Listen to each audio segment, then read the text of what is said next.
मोरा पिया घर आया, मोरा पिया घर आया, मोरा पिया घर आया, मोरा पिया घर आया, मोरा पिया घर आया, मोरा पिया घर आया, मोरा पिया घर आया, मोरा पिया घर आया। मौला मौला मौला मेरे मौला, मौला मौला मौला मेरे मौला, मौला मौला मौला। দর্শক, নাজমুস সাকিবের কণ্ঠে শুনছিলাম মাওলা মাওলা গানটি এবং সবাইকে স্বাগত জানাচ্ছি আজকে আড্ডায়।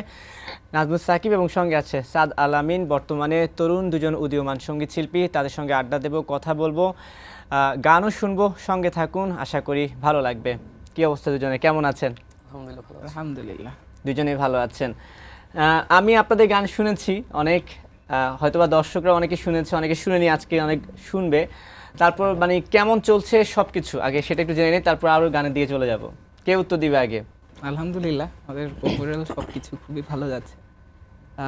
তো গান হচ্ছে এখন তো হচ্ছে আরও সহজে, আরও সুন্দরভাবে আমরা যেটা প্রকাশ করতে চাই খুব সহজে প্রকাশ করতে পারি। এই ব্যাপারটা আমাদের জন্য এখনকার সময়, এখন যে বাংলাদেশ, আমরা নতুন বাংলাদেশ দেখছি, এই জায়গাটায় এই জিনিসটা খুব ভালো লাগে যে কেউ একজন গান করতে চাচ্ছে, খুব সহজে করতে পারতেছে। একটা সময় এটার অনেক রেস্ট্রিকশন ছিল, যে সবাই সবার মতো নিজেদের যে চর্চার বিষয়টা সেটা চর্চা করতে পারতো না। বলছিলেন যে এখন যে ধরনের গান প্রকাশ করতে চাচ্ছি খুব সহজে প্রকাশ করতে পারছি, যেটা আগে পারছি না, পারছিলাম না। কোন ধরনের গান আগে প্রকাশ করতে পারেনি আর এখন পাচ্ছেন? এইখানটাতে একটা বিষয় হচ্ছে যে আগে যেটা ছিল যে আপনার একটা রেগুলেশন, রুলস অ্যান্ড রেগুলেশনের মধ্যে সেট করা ছিল যে একটা টেমপ্লেট, আপনি এইরকম করে গান গাবেন, এইটাই হচ্ছে মেইন স্ট্রিম অথবা সামনের দিকে যাবে, মানুষ দেখবে এটা। তো এখন যেটা হয়েছে যে এর বাইরে বিশাল একটা অংশ কিন্তু ছিল, যেমন স্পিরিচুয়াল, যেটাকে বলি আমরা স্পিরিচুয়াল মিউজিক, ধর্মীয় গান যেটাকে বলা হয়, সেই জিনিসটা কিন্তু একটা বিশাল, ওই যে ফ্যাসিস্টের যেই একটা আগ্রাসন ছিল সেটার মধ্যে কিন্তু এইটাও পড়ে গেছিল। এখন যেটা হয়েছে যে এখন আমরা ওপেনলি সব জনরার জিনিস পারফর্ম করতে পারতেছি, সেইখানটাতে রেস্ট্রিকশনটা কাজ করতেছে না, উইচ ইজ অ্যামেজিং আমার কাছে এই বিষয়টা আর কি। হ্যাঁ, এবং এখান থেকে আমি একটু বলতে পারি, যেমন নাজমুস সাকিবকে আমি চিনেছি 5 আগস্ট পরবর্তী কাওয়ালি প্রোগ্রামে গিয়ে, যখন কাশিদা ব্যান্ড, আপনারা দুজনে কিন্তু কাশিদা ব্যান্ডের সঙ্গে যুক্ত, সেখানে কিন্তু নাজমুস সাকিবের যে কণ্ঠ আমার কাছে লেগেছিল। তারপর নাজমুস সাকিবের সবকিছু কেমন চলছে, চর্চা কেমন চলছে, গান বাজনা? বেসিক্যালি চর্চা একটু কম করি, আমি খুবই অলস মানুষ। গান এমনিতে গাওয়া হয়, আমি গানের আমি সারাদিন গানের মধ্যেই থাকি, আমি হাঁটাচলা করলে আমি গুনগুন করে গান গাই। সো 5 আগস্টের পর থেকে আমার এই ইয়াটা একটু গানের যে ব্যাপারটা, আগে দেখা যাচ্ছে যে গানের একটা রেস্ট্রিকশন ছিল, যে রেস্ট্রিকশন পরবর্তীতে আর নাই। তো আমি আমার যে কমফোর্ট জোনটা, সেটা হচ্ছে স্পিরিচুয়ালিটি বলি বা ইসলামিক যে মেলোডি বলি, সেই দিকটাতে আমি এখন ফ্রিলি রিহার্সাল করতে পারি বা সব জায়গায়। যেহেতু আমি এমন একটা ইউনিভার্সিটিতে আছি যেখানে পলিটিক্যাল ওই সাপ্রেশনটা বেশি, তো ওই জায়গা থেকে আমি সাংস্কৃতিক একটা বোধ করেছি অবশ্যই। তো সেই জায়গা থেকে এখন অনেক ওপেন, অনেক ভালো ফিল করছি আর কি। না, আমরা দর্শকদের বলতেই পারি আপনারা দুজনেই ঢাকা ইউনিভার্সিটির ছাত্র। আমি না, আপনি কোথাকার? আমি হচ্ছে যে এইচএসসি শেষ করলাম, এখন হচ্ছে ফল 25-এ ইউএসএ তে অ্যাপ্লাই করতেছি। সো আচ্ছা, আপনি অতি শীঘ্রই প্রবাসী হয়ে যেতে পারেন, তাই তো? আপনি ঢাকা ইউনিভার্সিটিতে আছেন, কিসে পড়ছেন? মিউজিকে পড়ছি, আর্টস ফ্যাকাল্টি। আচ্ছা, গানে চলে যাব, তার আগে আরেকটা ছোট্ট প্রশ্ন, দুজনের কাছে আলাদা আলাদাভাবে। আমি যদি পরিচয় দিতে চাই যে সাকিব বা সাদ নিজেদেরকে কোন ধরনের শিল্পী হিসেবে বেশি পরিচয় দিতে পছন্দ করে বা কোন ধরনের গানগুলো বেশি গায়? স্পিরিচুয়াল যে মেলোডি আছে, এরপরে কিছু রক আছে যেটা মেলোডি। আমি পার্সোনালি আমি খুব যে কি বলে ধর্মীয় গোড়া টাইপ এরকম না, তবে আমি একটু রিলিজিয়াস। আচ্ছা, তো ওই জায়গা থেকে আমি সব ধরনের গানই পছন্দ করি, তবে আমার কমফোর্ট জোন স্পিরিচুয়াল মেলোডিটা আর রক মেলোডি। আর আপনি যে সবসময় গানের মধ্যে থাকেন সেটা আপনার ফেসবুক দেখলেই বোঝা যায়, একটু পরপরই গান আপ হয়। হ্যাঁ, আপনারটা জানতে চাই। আমার বিষয়টা হচ্ছে যে আমি প্রথমে বলতে চাই যে এই প্রশ্নটাই হওয়া উচিত না, কারণ একটা মানুষ একটা জনরার আর্টিস্ট হইতে পারে, এটা তার পার্সোনাল চয়েস, বাট শিল্পটা হওয়া উচিত ওপেন। সো আমি ফোক গাইতেছি, আমার মন চাইতেছে আমি রক গাইতেছি, আবার আমি স্পিরিচুয়াল গান করতে চাইতেছি, করতে পারি। এই জায়গায় একটা ব্যাপার আছে যে স্পিরিচুয়াল গান যারা করে তাদের নিজেদের মধ্যে ওই জিনিসটা ওন করার একটা ব্যাপার থাকে। তো ওইটার বিষয় থেকে বলতে গেলে হ্যাঁ অবশ্যই স্পিরিচুয়াল গান যেগুলো ভাই যেটা বললেন যে এই জায়গাটাই আসলে আমাদের কমফোর্টের জায়গা, যে নিজের যে আমি আসলে কি এটা খুব সহজে প্রকাশ করতে পারি এই আর্টের সেক্টরের মাধ্যমে। ওকে, আমরা এখন গানে চলে যাব। কার গান শুনবো, কোন গান শুনবো? আমি হচ্ছে এখন যে গানটা গাবো সেটা হচ্ছে লাপ্পে আতি হে, এটা হচ্ছে আল্লামা ইকবালের লেখা।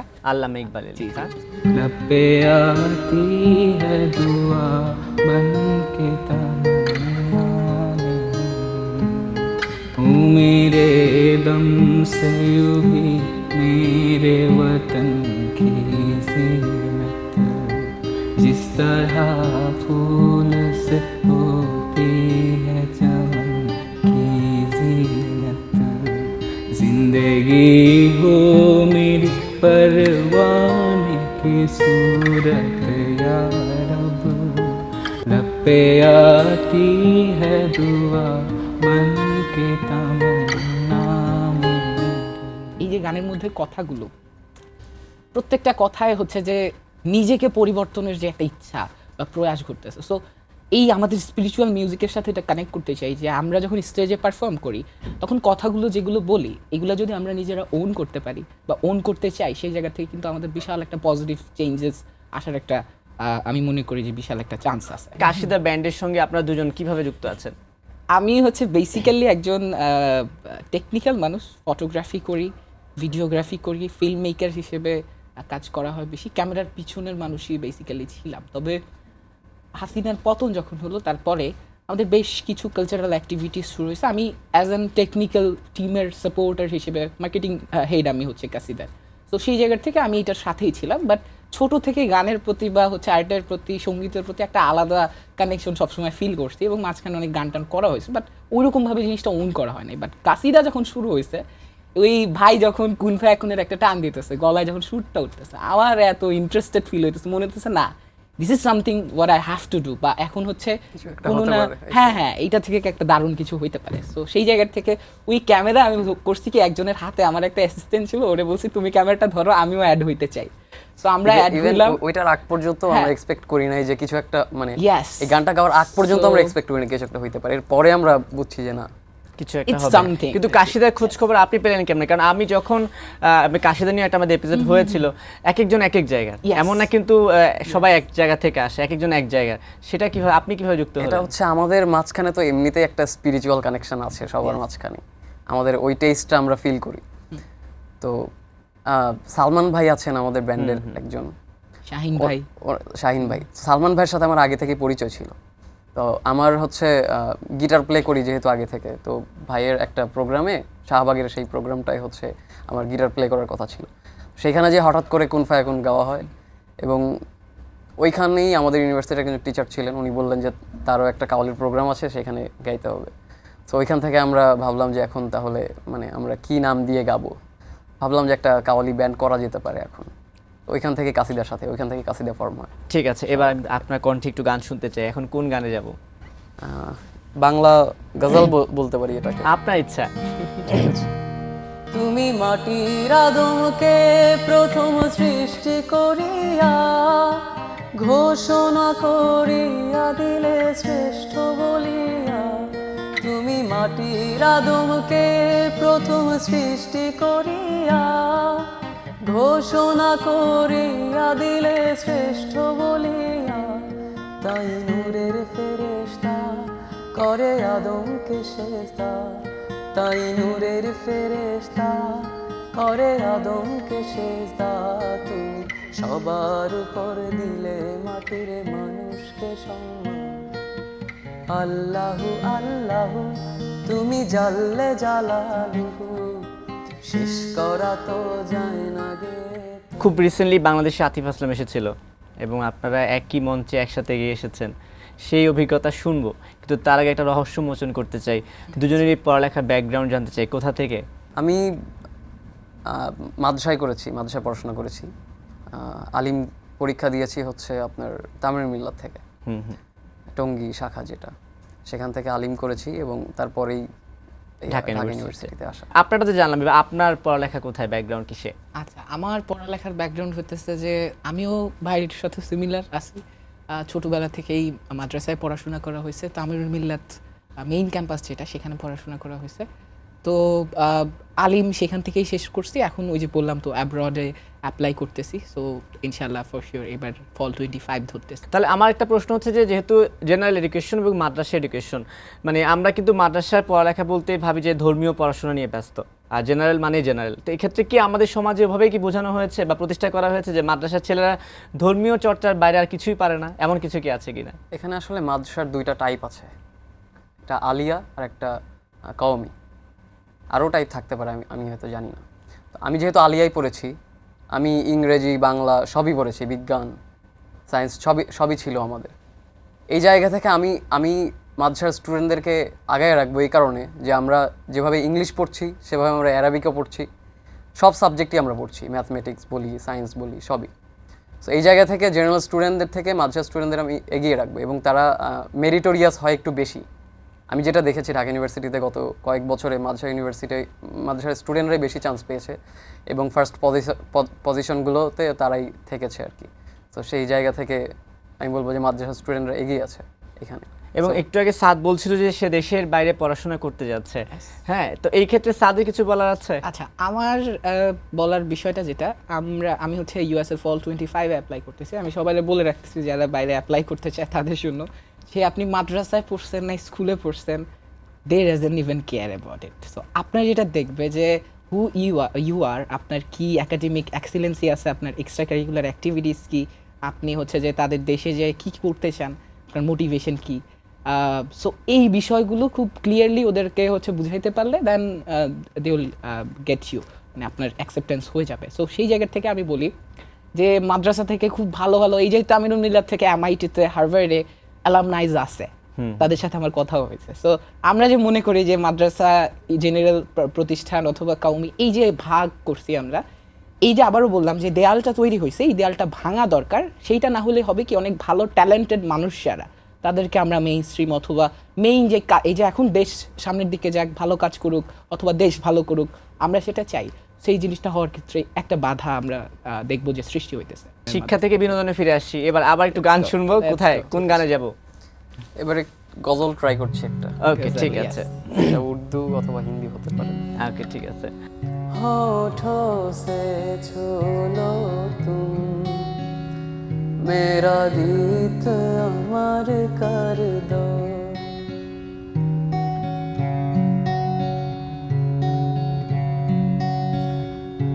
ना उम्र की सीमा को ना जन्म को हो बंधन, जब प्यार करे कोई तो देखे केवल मन, প্রশংসা সবই কেবল তোমারি, প্রশংসা সবই কেবল তোমারি, রব্বুল আলামিন দয়ালু মেহেরবান করুণায় ফুরান, দয়ালু মেহেরবান করুণায় ফুরান, আর কেউ নয় তুমি মালিক শেষ বিচারের দিন, শেষ বিচার। আমি শেষে এই গজলটা অ্যাড করার এটা কারণ হচ্ছে যে আমরা এই ধরনের গজলকে অ্যাভয়েড করি। মতিউর রহমান মল্লিক অনেক সুন্দর সুন্দর গজল লিখেছেন। আমি অডিয়েন্সকে শোনানোর জন্য এই গানটা আমি এক প্রকার জোর করেই করেছি আর কি, যে এই গানটা অনেক, যেটা সুন্দর সেটাই সুস্থ সংস্কৃতি। আমার কাছে এটাই মনে হয়। কিন্তু মানে আপনার এই শেষের গজলের জন্য আমার একটা প্রশ্ন মিস হয়ে গেছে। মানে আপনি যখন যে বলছিলেন না উর্দু গজল বা উর্দু যেটাই মনে করেন গাইছি, তখনই আমি প্রশ্ন সেট করছি যে শুরু থেকে আমরা শুধু হিন্দি আর উর্দুর মধ্যে ঘুরপাক করছি, বাংলা ইসলামিক গান বা গজলে কি স্বল্পতা আছে কিনা? আমি আপনার মনের প্রশ্নটা বুঝে গেছি, যে কারণে আমি সেজন্য আমার প্রশ্ন মেয়ে দিয়েছেন। তবুও আমি প্রশ্ন করব, হইতে পারে না এখনো প্রশ্ন আছে। প্রশ্নটা হচ্ছে যে আমাদের জাতীয় কবি কাজী নজরুল ইসলামের তো অনেক ইসলামিক গান আছে, সেগুলো কিন্তু আমরা মানে অতটা সামনে আসতে দেখি না, কেন? আমরা মল্লিক দিয়ে শুরু করলাম, নজরুল করব, আমাদের সব ধরনের গান হবে। আমি তো ওই যে বললাম যে আমাদের এই সাপ্রেশনটা, তারপর আমি মাঝখানে যেটা করলাম আল্লামা ইকবালের, উনিও অনেক বড় একজন ইসলামিক স্কলার, এখন we are open. So we are open, just looking for যেভাবে আমরা আর্টটাকে প্রচার করতে পারি। হ্যাঁ, তাহলে আমরা একটু নজরুলের কাছে So, চলে যাই, আমাদের let's go, জাতীয় let's কবির go. একটা গান শুনতে অবশ্যই, চাই। অবশ্যই। অবশ্যই কোন গানটা শুনবো? আর শুধু যে ইসলামিক গান হতে হবে এমন না, নজরুলের অনেক গান, আপনি ভালো নজরুল গান, আমি যদি ভুল না করি। আমি এটা আমার জন্য খুবই স্যাড যে আমি আমার লাইফে খুবই কম গান শুনেছি। এটা এদিক থেকে আমি বলবো যে মাদ্রাসায় পড়ার জন্য আমার কিছুটা ক্ষতিও হয়েছে, আমি বলবো যেটা সত্য আমি সেটাই বলবো। আমি গান সেভাবে শুনতে পারিনি ছোটবেলা থেকে, তবে আমি গানের প্রতি গানের অনুরাগ খুবই। গান শোনার আগে তাহলে আমি একটা প্রশ্ন করতে চাই। মাদ্রাসায় পড়াশোনা করেছেন অবশ্যই, কিন্তু মাদ্রাসায় পড়াশোনার পাশাপাশি গিটারটা শিখলেন কিভাবে বা গানের সঙ্গে যুক্ত হলেন কিভাবে, শুরুটা কিভাবে হয়েছিল আপনার? আমার মিউজিক নিয়ে আপাতত যতটুকু এসেছি সেটা ঢাকা ইউনিভার্সিটিতে মিউজিক ডিপার্টমেন্টে পড়ার পরে আমি গিটার শিখেছি এখানে এসেই। আচ্ছা আচ্ছা, আমার ফ্রেন্ড ছিল, ফ্রেন্ডের সাথে সারাদিন থাকতাম, ও গিটার প্লে করতাম, আমার গান নিয়ে সারাদিন আর কি। তো ওইখান থেকেই ওর সাথে থাকতে থাকতে আমি গিটার শিখে ফেলেছি মানে রিসেন্টলি গিটার শেখা। রিসেন্টলি আর পড়াশোনা করছেন কোন সাবজেক্টে? মিউজিক নিয়ে। মিউজিক নিয়ে। আচ্ছা ঠিক আছে, এটা একটা ব্যতিক্রম বিষয়, একটা জিনিস পেয়ে গেলাম। তাহলে এখন একটা গান শুনবো, আপনার পছন্দের গান শুনতে চাই, আপনি কোন গানটা শোনাবেন? হে নামাজি। ওকে ঠিক আছে। হে নামাজি আমার ঘরে নামাজ পড়ো আজ, দিলাম তোমার চরণ তলে হৃদয়ে যায় না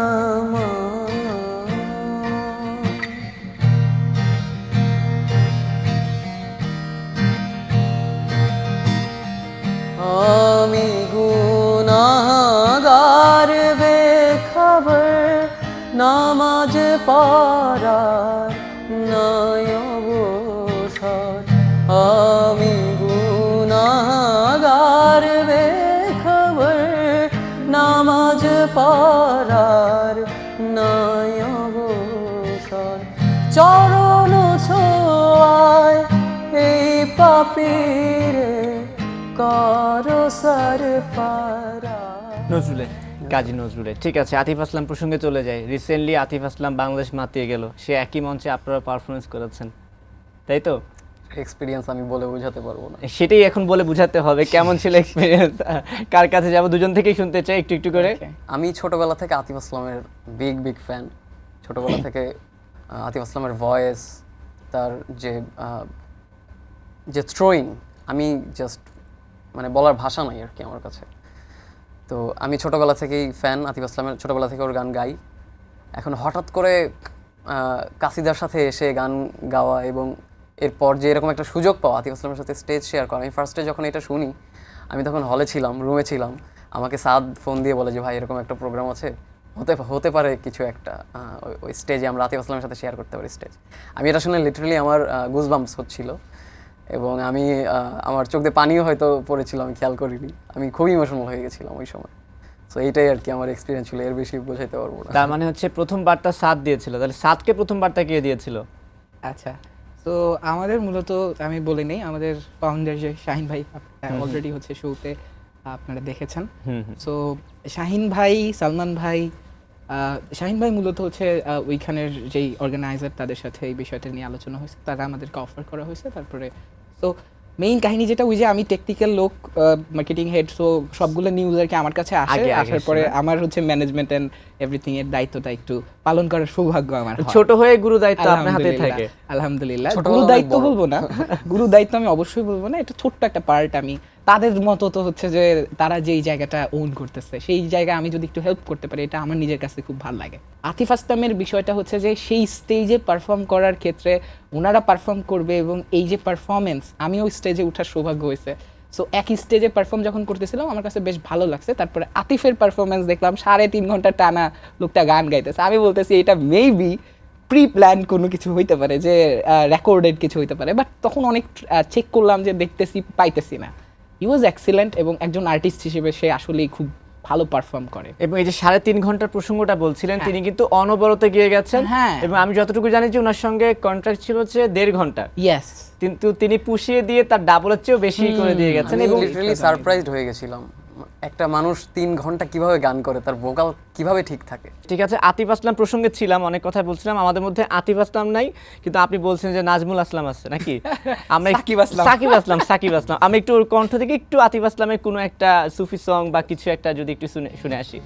তাজদারে হরম ও নিগাহে করম, তাজদারে হরম ओ निगाह करम, हम गरीबों को दिल भी सवर जाएंगे, हम ये बेकसा क्या कहेगा जहां, हम ये बेकसा क्या कहेगा जहां, आपके दर से खाली अगर जाएंगे।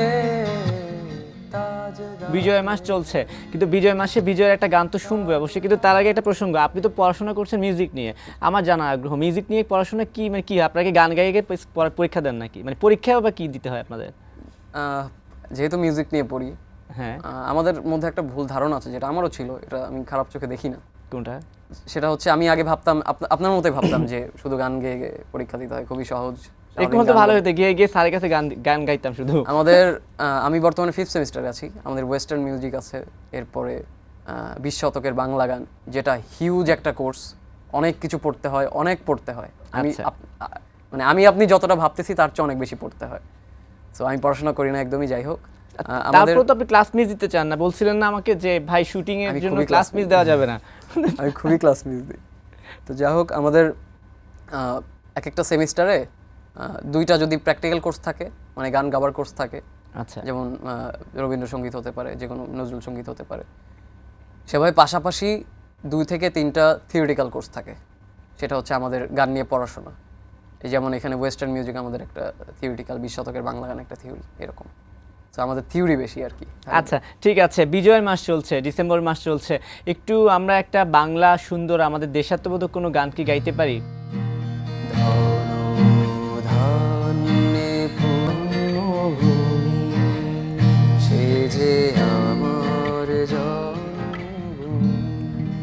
ঠিক আছে, আমরা একদম শেষের দিকে চলে আসি।